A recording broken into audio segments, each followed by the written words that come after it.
Assalamualaikum warahmatullahi wabarakatuh. Perkenalkan, nama saya Siti Nurlaila.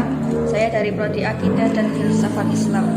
Saya di sini akan menyampaikan materi dan akan sedikit mereview tentang materi pertemuan ke-6, yaitu realisasi Pancasila.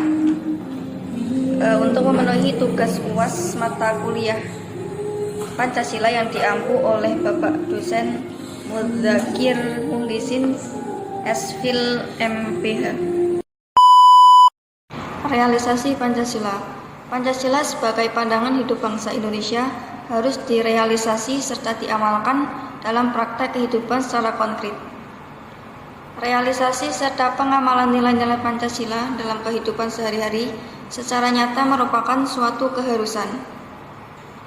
Nilai-nilai Pancasila harus direalisasikan secara hukum maupun secara moral.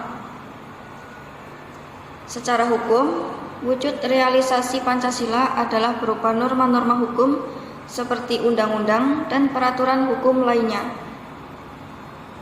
Sedangkan secara moral, wujud realisasinya adalah pengamalan norma moralitas pada semua sikap dan tingkah laku dalam menjalani kehidupan.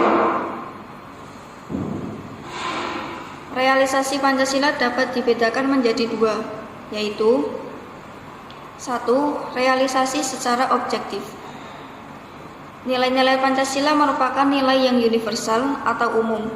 Maka, nilai-nilai yang bersifat universal tersebut harus dan realisasi atau diwujudkan dengan cara dijabarkan dalam bentuk norma-norma hukum yang jelas dalam kaitannya dengan tingkah laku yang seharusnya dilakukan oleh semua masyarakat sebagai bangsa Indonesia.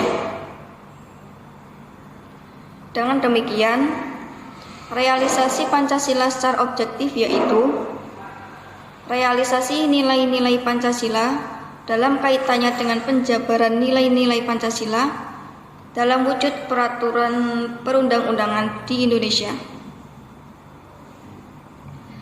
Yang kedua, realisasi secara subjektif.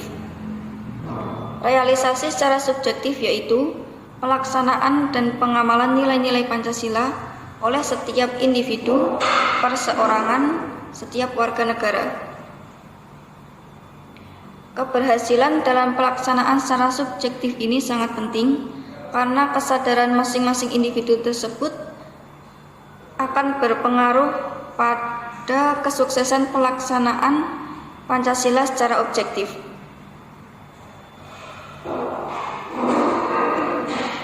Pelaksanaan secara subjektif ini dapat terlaksana dengan baik apabila individu memiliki kesadaran, yaitu kesadaran wajib hukum dan kesadaran wajib moral. Dari materi yang saya sampaikan dapat disimpulkan bahwa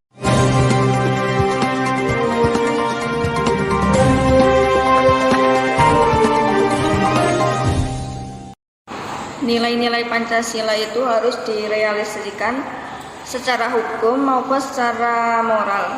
Secara hukum, wujud realisasinya yaitu berupa norma-norma hukum seperti undang-undang dan peraturan hukum. Sedangkan secara moral, wujud realisasinya yaitu pengamalan norma moralitas pada semua sikap dan tingkah laku dalam menjalani kehidupan. Realisasi Pancasila itu ada dua, yaitu realisasi secara objektif dan subjektif. Secara objektif yaitu realisasi nilai-nilai Pancasila dalam kaitannya dengan penjabaran nilai-nilai Pancasila dalam wujud peraturan perundang-undangan di Indonesia. Sedangkan secara subjektif yaitu pelaksanaan dan pengamalan nilai-nilai Pancasila oleh setiap individu, perseorangan, dan setiap warga negara. Mungkin itu yang dapat saya sampaikan, kurang lebihnya saya mohon maaf. Wabillahi taufiq wal hidayah. Wassalamualaikum warahmatullahi wabarakatuh.